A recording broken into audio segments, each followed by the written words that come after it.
Rebel star Prabhas అభిమానులతో పాటు action ప్రియులు ఎంతగానో ఎదురుచూసిన సలార్ మూవీ వచ్చేసింది.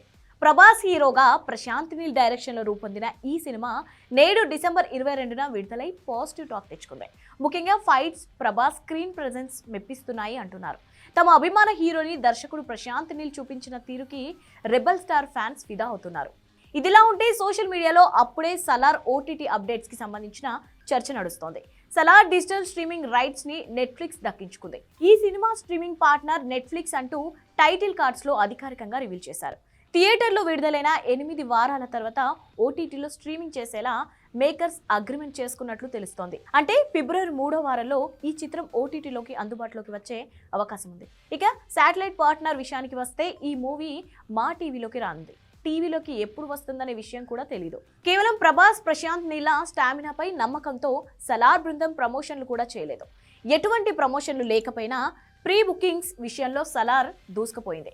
ప్రపంచవ్యాప్తంగా కోట్ల రూపాయల బిజినెస్ చేసింది. ఓవర్సీస్లో అయితే సలార్ క్రేజ్ ఆకాశమే హద్దుగా సాగింది. మొదటి రోజు కలెక్షన్ల విషయంలో సలార్ సరికొత్త రికార్డును క్రియేట్ చేస్తుందని సినీ విశ్లేషకులు అభిప్రాయపడుతున్నారు. ఫస్ట్ కలెక్షన్ల విషయంలో సలార్ 150 కోట్ల రూపాయలు కొల్లగొడుతుందని భావిస్తున్నారు.